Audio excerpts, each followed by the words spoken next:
November 2, 2025 night சரியா 10 மணியை நெருங்கிட்டு இருந்துச்சு. அப்போ ஆள் நடமாட்டம் இல்லாத ஒரு காலியான கிரவுண்ட்ல 3 பேர் அருவாளோட ஒரு 24 வயது பையனை துரத்திக்கிட்டு அவனை விட்டுறாதீங்கடா, எப்படியாச்சும் கொன்றுங்கன்னு மது போதையில வெட்டிய அந்த மர்ம நபர்கள் யாரு? அண்ணா, என்ன விட்டுருங்க ப்ளீஸ், எங்க வீட்டுல தேடுவாங்க, நான் போகணும் ப்ளீஸ், என்ன எதுவும் பண்ணிடாதீங்கன்னு அழுது கெஞ்சிய 20 வயது அந்த பெண் யாரு? அவங்க யாரு? எதுக்காக அவங்கள அப்படி பண்ணாங்க? கடைசியா துப்பாக்கியில சுட்டது யாரு? கடந்த சில நாட்களாக தமிழகத்தையே அலற வைத்த சம்பவத்தை பத்தி தான் இன்னைக்கு இந்த வீடியோல நம்ம பார்க்க போறோம். ஹலோ மை டியர் டிஎஸ்டி, இன்னைக்கு ஒரு உண்மை சம்பவத்துடன் நான் உங்கள்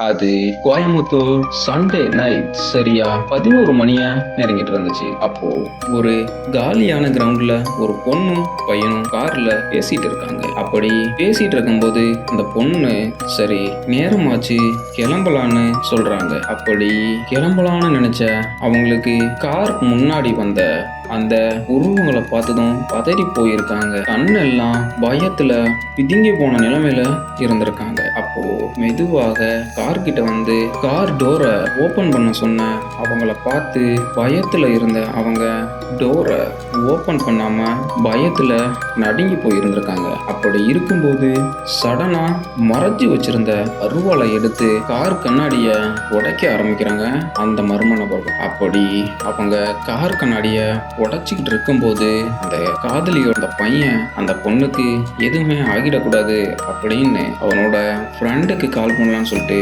ஃபோன் எடுத்து கால் பண்றான். அப்படி அந்த பையன் போனை எடுத்து கால் பண்றதுக்குள்ளார அந்த கார் கண்ணாடியை உடைச்சி டோரை ஓபன் பண்றாங்க அந்த மர்ம நபர்கள். காரோட டோரை ஓபன் பண்ணி இப்போ அந்த பையனை வெளியே இழுத்து போட்டு கீழே தள்ளி விட்டு சரமாரியாக மாத்தி அடிக்கிறாங்க. அப்படி அடிச்சுக்கிட்டு இருக்கும்போதே அருவாளை எடுத்து அந்த பையனை அந்த பொண்ணு முன்னாடியே வெட்ட தொடங்குறாங்க. அப்படி சரமாரியா வெட்டிக்கிட்டு இருக்கும்போது அந்த பையன் தப்பிச்சு ஓடுறதுக்காக எழுந்திருச்சு ஓட ஆரம்பிக்கிறான். உடம்புல பல வெட்டுக்காயங்களோட ரத்தம் சிந்தினபடி அந்த பையன் அந்த இடத்துல இருந்து தப்பிச்சு ஓடுறான். இப்போ காருக்குள்ள தனியா இருந்த அந்த பொண்ணை காரை விட்டு கொஞ்ச தூரம் தள்ளி இருட்டான ஒரு புதற்குள்ளார தூக்கிட்டு போறானுங்க அந்த ஒரு கொடூர அரக்கர்கள். அவங்க 3 பேருமே மது போதையில இருந்ததால அவங்க ரொம்பவுமே கொடூரமா அந்த பொண்ணை அடிச்சு இழுத்துட்டு போறாங்க. அப்படி இழுத்துட்டு போகும்போது அந்த பொண்ணோட ட்ரெஸ் எல்லாம் கிழிச்சு கைய காலெல்லாம் கட்டி போட்டு நகர முடியாதபடி பண்றாங்க. அந்த பொண்ணு அழுதுகிட்டே என்னை விட்டுருங்க ப்ளீஸ், உங்களை கையெடுத்து கும்பிடுறேன், என்னை வீட்டுக்கு விட்டுருங்க, எங்க வீட்டுல தேடுவாங்க, என்னை எதுவும் பண்ணிடாதீங்க அப்படின்னு சொல்லிட்டு அழுது கெஞ்சி இருக்கு அந்த பொண்ணு. ஆனா அத கொஞ்சம் கூட காதுல வாங்காத அந்த காம வெறி பிடிச்ச பொறுக்கிங்க அந்த பொண்ணை ட்ரெஸ் எல்லாம் கிழிச்சு போட்டு மாறி சீரழிக்கிறாங்க. அப்படி கொடூரமா அந்த பொண்ணை கதற கொடுமை பண்ணி சீரழிச்ச அவனுங்க கொஞ்ச நேரத்துக்கு அப்புறம் அவனுங்களோட வேலை முடிஞ்சதும் அந்த பொண்ணை அப்படியே போட்டுட்டு போயிடுறானுங்க. இப்போ தப்பிச்சு போன அந்த காதலியோட காதலன் உடனே அவனோட போனை எடுத்து பக்கத்துல இருக்க போலீஸ் ஸ்டேஷனுக்கு கால் பண்ணி நடந்ததை சொல்றான். அதை கேட்ட அவங்க ஒரு செகண்ட் ஆடி போயிடுறாங்க. அந்த பையன் சொன்னதை வச்சு சம்பவ இடத்துக்கு அந்த ஏரியா லோக்கல் போலீஸ் போறாங்க. அப்படி போன அவங்க சம்பவ இடத்துல ஒரு கார் தனியா நிக்கிறத பாக்குறாங்க. கிட்ட போய் பார்த்த அவங்களுக்கு அதுக்கு மேல ரொம்ப பெரிய அதிர்ச்சி. கண்ணாடிலாம் உடைஞ்சு போய் யாருமே இல்லாம டோரெல்லாம் ஓபன் பண்ண நிலைமையில நின்றுட்டு இருந்திருக்கு. அது மட்டும் இல்லாம அந்த பொண்ணோட ட்ரெஸ் எல்லாம் காருக்கு பக்கத்துல கிழிஞ்சு போய் துண்டு துண்டுகளா கிடந்திருக்கு. இப்போ சம்பவ இடத்துல கார் இருக்கு, ஆனா அங்க யாருமே இல்லை அப்படின்னு சொல்லிட்டு குழம்பி போய் அந்த போலீஸ்க்கு ஒண்ணுமே புரியாம நின்றுட்டு இருந்திருக்காங்க. இப்போ அந்த பொண்ணு எங்க போயிருவாங்க அப்படின்னு சொல்லிட்டு யோசிச்சு அந்த பொண்ணை தேட ஆரம்பிக்கிறாங்க. அப்படி தேட ஆரம்பிச்ச அவங்களுக்கு 4 மணி நேரத்துக்கு அப்புறமா ஒரு ஃபோன் கால். அப்போ மணி சரியா 5 மணியை நெருங்கிட்டு இருந்தது. ஃபோன் காலில் என்ன சொல்றாங்க அப்படின்னா, அந்த டைம்ல காலையில வாக்கிங் போறதுக்காக வந்த ஒரு நபர் அந்த ஸ்ட்ரீட்டோட ரோட்ல ஒரு பொண்ணு ட்ரெஸ் இல்லாம தனியா அலங்கோலமா நடந்து போறத பார்த்த அவரு உடனே போலீஸுக்கு கால் பண்ணி இன்ஃபார்ம் பண்றாரு. அப்படி பண்ணிட்டு உடனே அந்த பொண்ணை மீட்டு ஹாஸ்பிட்டலுக்கும் அனுப்பி வச்சிருக்காங்க. அந்த பொண்ணை ரேப் பண்ணிட்டு அவனுங்க நினைச்சிருக்கலாம் நம்மள யாருமே கண்டுபிடிக்க முடியாதுன்னு.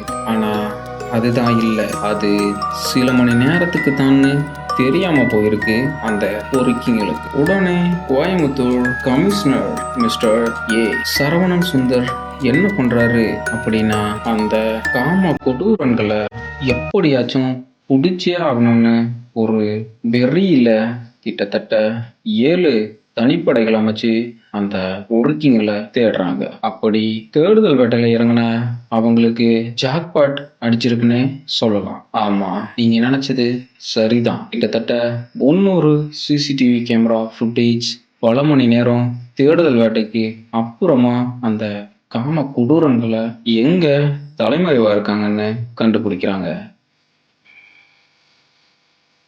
கண்டுபிடிச்சதுக்கு அப்புறமா மொத்த டீமுமே அவங்க இருக்கிற இடத்துக்கு போறாங்க. அவங்கள எப்படியாச்சும் பிடிச்சே ஆகணும்னு சொல்லிட்டு அந்த இடத்துக்கு போன போலீஸ் அவங்க அந்த இடத்துக்கு வந்தது எப்படியோ அந்த பொறுக்கிங்களுக்கு தெரிஞ்சு போய் இப்போ அவனுங்க போலீஸ் வந்ததை பார்த்ததுமே தப்பிச்சு ஓடுறதுக்காக ட்ரை பண்றானுங்க. அப்படி தப்பிச்சு ஓட ட்ரை பண்ணும்போது போலீஸ் அவங்க கிட்ட இருந்த கன்னை எடுத்து கரெக்டா அவனோட முட்டிக்கு கீழேயே சுட்டு பிடிக்கிறாங்க. அப்படி சுட்டு பிடிச்ச அவனுங்க 3 பேத்தையுமே அரெஸ்ட் பண்ணிட்டு போய் ட்ரீட்மெண்ட் கொடுக்குறாங்க. இப்போ அவனுங்க 3 பேரும் யாரு, எதுக்காக இதை பண்ணானுங்கன்னு பார்க்கலாமா? இவனுங்கள 3 பேருமே ரிலேட்டிவ்ஸ். அதுல காளீஸ்வரனும் கார்த்திக்கும் அண்ணன் தம்பி, தவசி கொஞ்சம் தூரத்து சொந்தம். இவனுங்க 3 பேத்து மேலேயுமே கொலை வழக்கு, அடிதடி வழக்குன்னு சொல்லிட்டு நிறைய வழக்குகள் இருந்திருக்கு. அது மட்டும் இல்லாம இப்போதான் வெயில்ல வந்த இவனுங்க ஸ்டேஷன்ல கையெழுத்து போட்டுட்டு கோயம்புத்தூர்ல கட்டட வேலைக்கும் கூலி வேலைக்கும் போயிட்டு இருந்திருக்கிறானுங்க. அப்படி போயிட்டு இருந்த அவனுங்க சண்டே அன்னைக்கு ஃபர்ஸ்ட் சரக்கு அடிக்கலாம் அப்படின்னு சொல்லிட்டு அந்த ஒரு பிளேஸுக்கு போயிட்டு குடிச்சிருக்காங்க. குடிச்சதுக்கு அப்புறமா மறுபடியும் சரக்கு பத்தலன்னு வாங்கிட்டு வரும்போது தான் அவங்கள பார்த்த அதுக்கப்புறமா தான் இப்படி ஒரு சம்பவத்தை பண்ணியிருந்திருக்காங்க. மை டியர் டிஎஸ்டி, இதுல இருந்து உங்களுக்கு நான் என்ன சொல்றேன்னா, முடிஞ்ச அளவுக்கு நைட்ல யாரும் இல்லாத பிளேஸ்ல லவ் பண்றவங்களோட போறத பேசுறத கொஞ்சம் கேர்ஃபுல்லா பார்த்துக்கோங்க. ஏன்னா யார் என்ன வேணாலும் பண்ணலாம். இந்த மாதிரி அசம்பாவிதங்களை தடுக்கணும்னா முடிஞ்ச வரைக்கும் நம்ம பாதுகாப்பாகவும் இருக்கணும். அண்ட் இந்த ஒரு சம்பவத்தை பற்றி நீங்கள் என்ன நினைக்கிறீங்கன்னு மறக்காமல் கமெண்ட் செக்ஷனில் சொல்லிட்டு போங்க. மறக்காமல் லைக் அண்ட் சப்ஸ்கிரைப் பண்ண மறந்துடாதீங்க. இது போன்ற மீண்டும் ஒரு உண்மை சம்பவத்துடன் உங்களை சந்திக்கிறேன்.